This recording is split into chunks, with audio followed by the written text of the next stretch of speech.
La bolsa de papel en mi brazo todavía estaba tibia por el pan recién comprado en el mercado de la plaza, el aroma a romero y tomillo flotando en el aire como un susurro de hogar. Mi ritual de los sábados siempre había sido mi ancla, manejar hasta el centro de San Isidro, charlar con los mismos vendedores de siempre y volver a la casa que mi difunto esposo y yo construimos con tanto cariño. Con la bolsa apoyada en la cadera, metí la llave en la cerradura y sentí que se atascaba a medio camino. La saqué, lo intenté de nuevo más despacio. Nada. Un nudo frío se formó en mi estómago.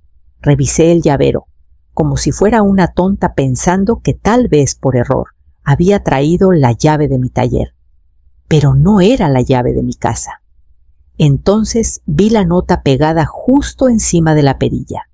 Papel grueso con la letra impecable de mi hija.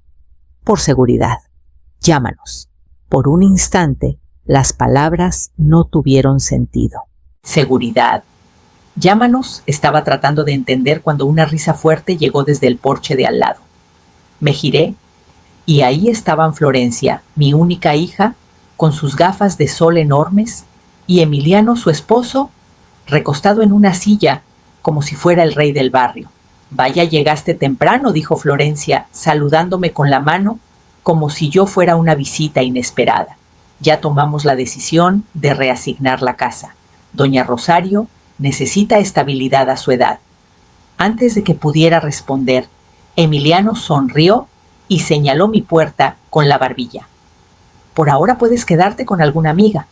Es lo más práctico. A través de la ventana vi una figura moviéndose en mi sala. Era doña Rosario, la madre de Emiliano, con una cinta métrica en las manos, anotando algo en un cuadernito. No estaba curioseando, estaba planeando, midiendo mis cortinas, mi hogar. El calor me subió del pecho a la cara. Mi pulso retumbaba en mis oídos, cada latido más fuerte que el anterior. Esto no era un malentendido, ni siquiera era una petición. Era una decisión que ya habían tomado sin mí, convencidos de que la aceptaría, porque la familia siempre se cuida. Dejé la bolsa en el escalón, enderecé los hombros y me giré hacia ellos, sabiendo que las palabras que saldrían de mi boca dejarían claro que esto no sería la victoria fácil que esperaban.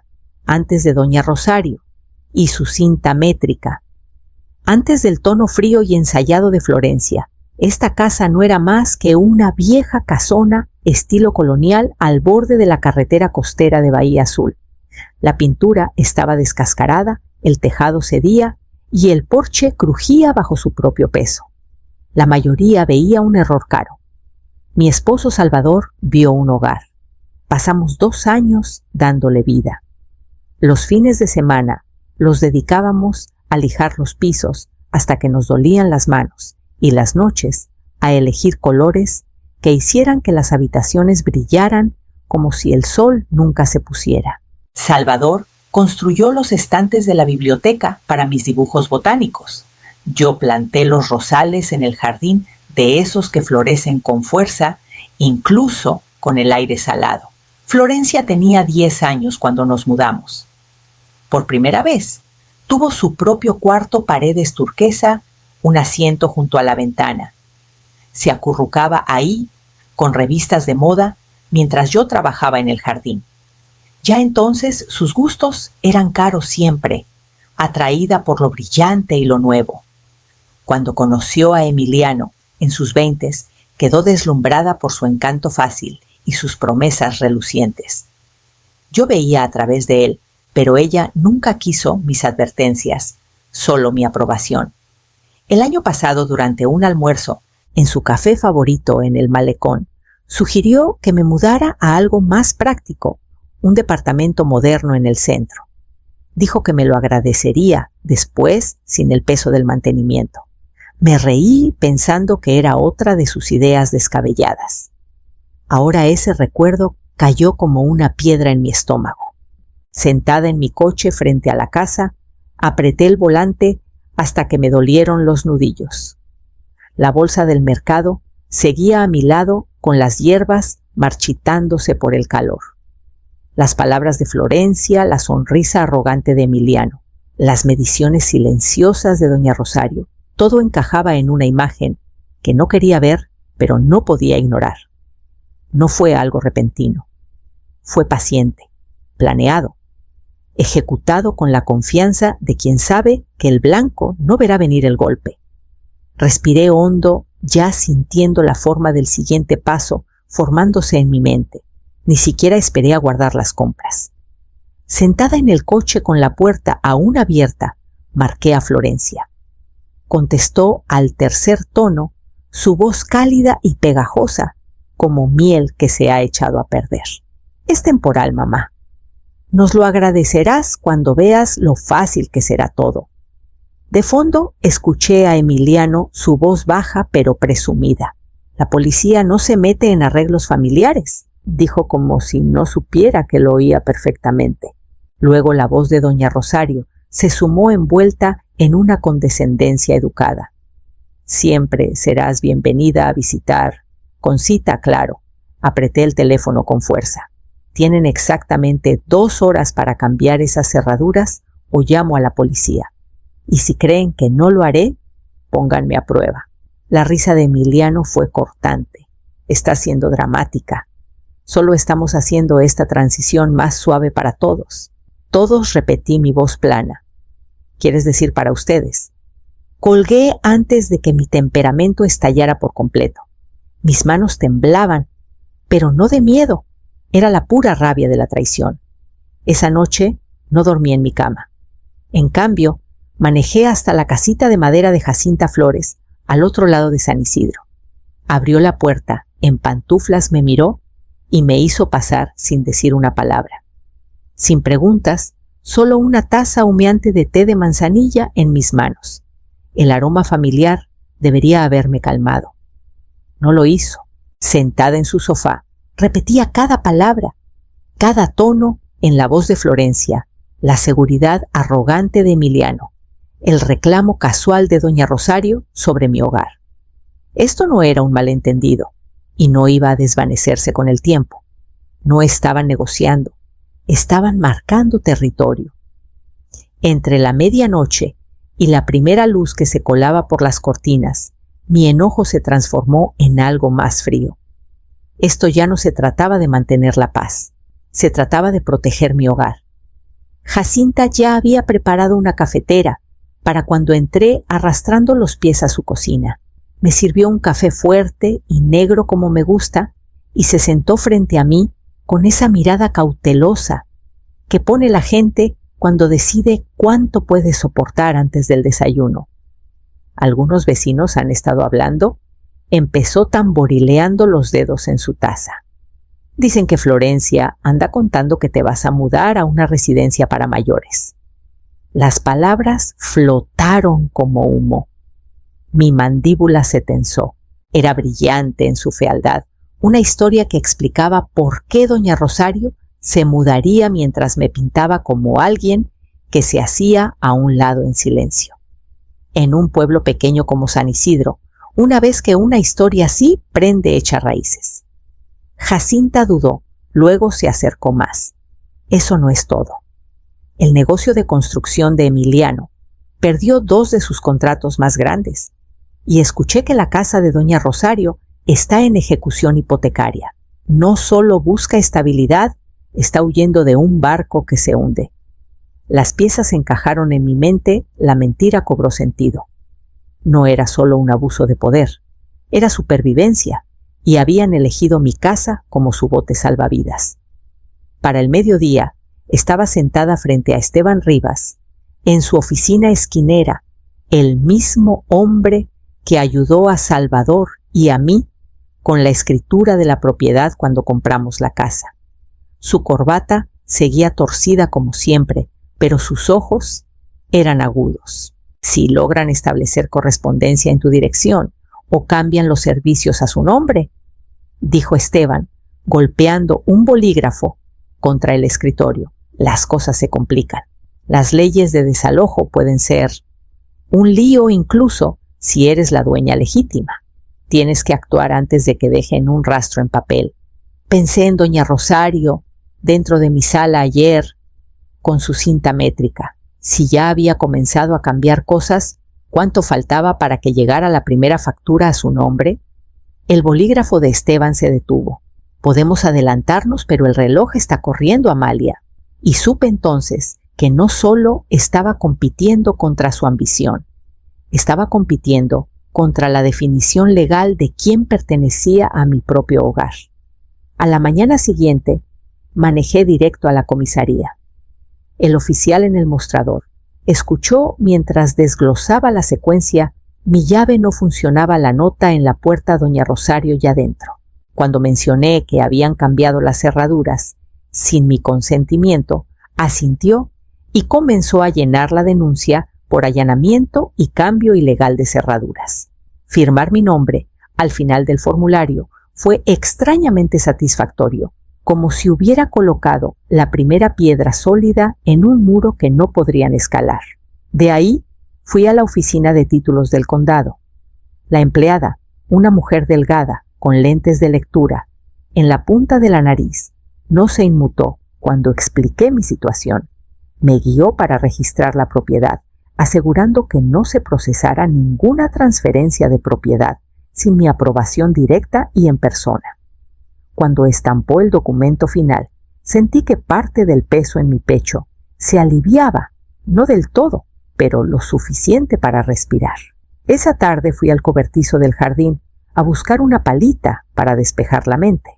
Entonces noté una carpeta manila en el banco de trabajo, una que no había dejado ahí.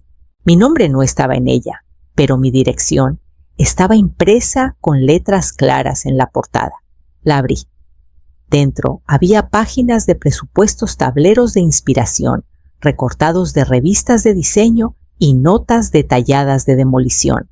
El proyecto del hogar, soñado de doña Rosario, estaba escrito en la primera página con una letra cursiva ostentosa. Hojeé las páginas, mi estómago revolviéndose. Planeaban arrancar las molduras originales que Salvador había restaurado a mano, reemplazar los pisos de madera con laminado barato y derribar paredes para crear un flujo abierto. La última página era una proyección de ganancias por la venta, después de las renovaciones, números subrayados con precisión. No se trataba solo de darle un lugar a doña Rosario. Querían destrozar mi hogar, borrar cada rastro de mi vida aquí y convertirlo en su boleto dorado. Cerré la carpeta lentamente, mis manos apretándola, como si pudiera estrangular la codicia de sus páginas, sabiendo que esto lo cambiaba todo. Esa tarde hice la llamada. Mi voz fue firme, incluso cálida, cuando Florencia contestó. He estado pensando, dije, tal vez fui demasiado rápida en juzgar. Si doña Rosario realmente necesita el espacio, solo necesito unas semanas para adaptarme. El silencio al otro lado me dijo que no esperaba esto. Luego vino el alivio empalagoso. Sabía que entrarías en razón, mamá. Esto será bueno para todos. De fondo, escuché la risa baja de Emiliano, satisfecho como un hombre que creía que la pelea había terminado antes de empezar. Mientras ellos se felicitaban, hice mi verdadero movimiento. Llamé a Pedro Vargas, el cerrajero que instaló los cerrajes originales hace años. Llegó después del anochecer, su camioneta escondida detrás del garaje de Jacinta. Para la mañana siguiente, la casa tenía un nuevo juego de cerraduras solo mías y una red de cámaras discretas en rincones que ni un contratista notaría. No pasó mucho tiempo antes de que empezaran a ahorcarse solos. 2 días después, las cámaras mostraron a los trabajadores de Emiliano entrando con cajas de herramientas, niveles y pistolas de pintura, sin permisos a la vista, sin llamadas al inspector municipal.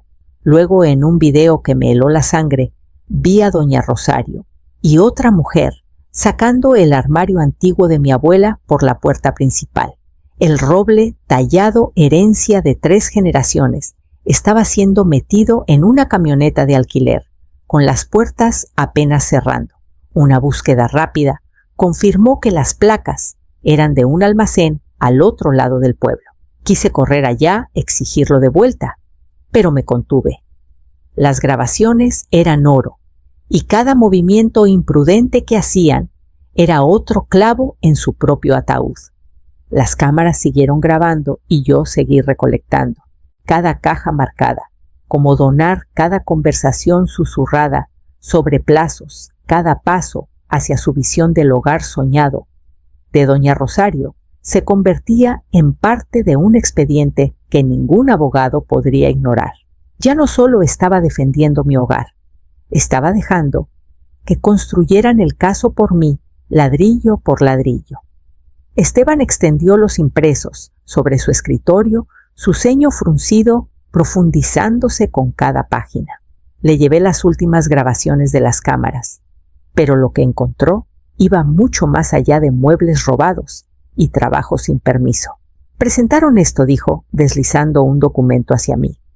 Era un contrato de renta, con mi dirección en la parte superior, Emiliano y doña Rosario listados como inquilinos. Y al final, mi nombre garabateado en una imitación torpe de mi firma. Era casi risible lo mal que lo habían falsificado. Casi. Esto es falsificación, dijo Esteban, con tono seco. Y con las grabaciones que tienes es suficiente para pedir una orden de restricción. Para el final del día, había presentado ambas cosas, una para la orden y otro informe formal a la policía por el documento falso. Fue un alivio transferir el peso de mis hombros a un registro oficial. 2 mañanas después, recibí un mensaje de Jacinta: tu casa está llena de inspectores del condado. Manejé despacio, dejando que la satisfacción creciera mientras doblaba hacia mi calle. Efectivamente, 3 camionetas municipales estaban estacionadas frente a la casa, y hombres con cascos pegaban avisos naranjas de parar trabajos en mi porche. Un inspector de aspecto serio recitaba violaciones, falta de permisos, alteraciones estructurales, retiro inseguro de accesorios. Cada nota era otro ladrillo en el muro entre ellos y mi hogar. Podría haber flotado el resto de la semana si no fuera por la emboscada. Ocurrió en el pasillo de frutas y verduras, entre las manzanas y las peras. El agarre de Florencia en mi antebrazo fue como una tenaza. Se acercó su sonrisa afilada como cuchillo. Estás arruinando todo. Siseó lo suficientemente alto para que los compradores cercanos lo oyeran. Mantuve el rostro impasible, consciente de las miradas de reojo del murmullo que recorría el pasillo. Todo repitió antes de soltarme y desaparecer hacia las cajas. Su desesperación quedó en el aire pesada y agria. Fuera cual fuera su plan, lo necesitaban cerrado antes de fin de mes. Y eso me hizo preguntarme qué plazo estaban corriendo y qué tan cerca estaba de cortarles las alas. La pista llegó de la manera más inesperada, un sobre sencillo deslizado bajo la puerta de Jacinta. Dentro una sola hoja de papel sin firma ni dirección de retorno. Mencionaba un proveedor de ferretería que no reconocí y una nota garabateada: pregúntale a Emiliano por el préstamo. La curiosidad picó. Llamé a Esteban y en horas confirmó lo que temía. Emiliano había pedido un préstamo privado enorme usando mi casa como garantía. No a un banco, no esto. Era con un hombre conocido solo por su apodo en el mundo de la construcción, el Rastrillo. El tono de Esteban se volvió sombrío al explicar: no es alguien que envíe recordatorios amables. Cobra rápido y sin ceremonias. Indagamos más. El historial de pagos que Esteban descubrió mostraba meses de plazos incumplidos, multas acumulándose como ladrillos. El prestamista no solo estaba rondando, ya estaba apuntando su lanza. Ahí nació la idea. Reuní mi arsenal, la escritura original, con mi nombre, el bloqueo en la oficina de títulos, para cualquier transferencia, y el contrato de renta falsificado por Emiliano. Cada pieza encajaba como una cerradura al cerrarse. Sin decirles una palabra, a Florencia ni a Emiliano, escaneé todo y lo envié al departamento legal listado en los registros corporativos de El Rastrillo. Mi correo fue educado casi clínico. Para sus registros, tengan en cuenta que cualquier garantía que involucre la calle Bahía Azul 742 es fraudulenta y no autorizada. Documentos de apoyo adjuntos. Después de eso, no tuve que hacer nada más. La belleza estaba en el silencio.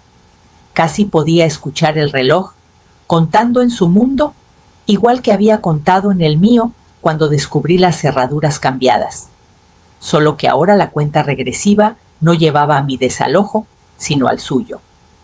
Algunas deudas se pueden negociar, suavizar con encanto o retrasos, pero otras traen lobos a tu puerta, y los que ellos habían alimentado ya estaban cazando. Comenzó 2 días después. Desde la ventana de mi sala vi el convoy 3 grúas negras sin distintivos, pero claramente trabajando para alguien que no se andaba con rodeos. Pasaron mi casa y fueron directo al taller de Emiliano. En 1 hora, cada camión, cada retroexcavadora, cada pieza de equipo estaba encadenada, cargada y llevada. Para el final de esa semana, doña Rosario tuvo su propio trago amargo. Un aviso rojo de embargo ondeaba en su puerta, de esos que no pasaban desapercibidos. Escuché que intentó negociar los atrasos, pero negociar no funciona cuando las cuentas están tan mal. Luego vino Florencia. Llegó a mi porche sin aviso, con los ojos hinchados, aferrando su abrigo como niña. Mamá no sabía, dijo con la voz quebrada. No tenía idea del préstamo, del contrato falso, de nada. Por favor, déjame quedarme aquí hasta que las cosas se calmen. La miré y vi cada decisión que había tomado, cada paso que la llevó a esto. Las mentiras sobre mi mudanza a una residencia. El armario antiguo desapareciendo en un almacén, quedándose de brazos cruzados, mientras Emiliano convertía mi hogar en su moneda de cambio. No dije firme. Sabías lo suficiente y no hiciste nada para detenerlo. Sus lágrimas cayeron más fuerte, pero no me inmuté. Esa tarde, 2 patrullas llegaron. Los oficiales recorrieron mi casa con precisión tranquila, ordenando al equipo de Emiliano empacar sus herramientas y salir.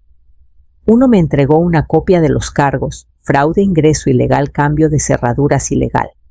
Firmé donde debía, luego di un paso atrás para verlos irse.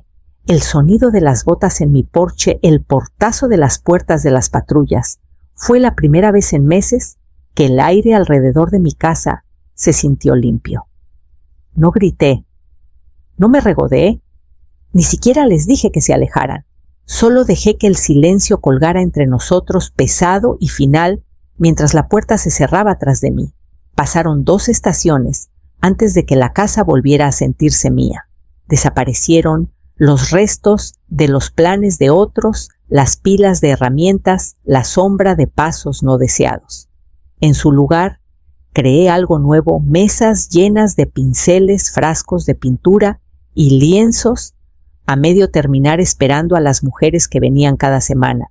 Cada jueves, la sala se convertía en un hervidero de color y charla. Mujeres locales, algunas viudas, otras divorciadas, algunas solo encontrando su rumbo, se reunían para pintar, reír y compartir historias sobre recuperar lo suyo. Cuando terminó el último taller de la temporada, volví a llamar a Pedro Vargas. Juntos instalamos otro juego de cerraduras sólidas, brillantes, inquebrantables. Sostuve la llave de repuesto un largo rato antes de llevársela a Jacinta. La aceptó sin decir nada, solo con una sonrisa cálida y cómplice. De Florencia y Emiliano supe por rumores que tomaron un departamento pequeño al borde del pueblo. Su negocio ahora era poco más que un nombre en papel. Los días de Florencia, publicando fotos de sueños de renovación, se habían apagado. No los visité, no llamé, no me regodeé. En cambio, puse mi energía en algo mejor. Un pequeño programa de apoyo para mujeres solas, ofreciendo fondos para asegurar sus hogares contra tácticas familiares depredadoras. Esteban me ayudó con los trámites, Jacinta con la difusión.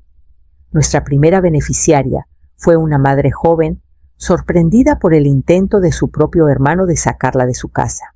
Una mañana, mientras la luz del invierno se derramaba en mi taller, me aparté de un paisaje a medio terminar. Las nuevas cerraduras brillaban bajo el sol que atravesaba el cristal, sus bordes de acero reluciendo. Algunas cerraduras, pensé, están hechas para mantener a la gente fuera. Otras guardan tu paz dentro.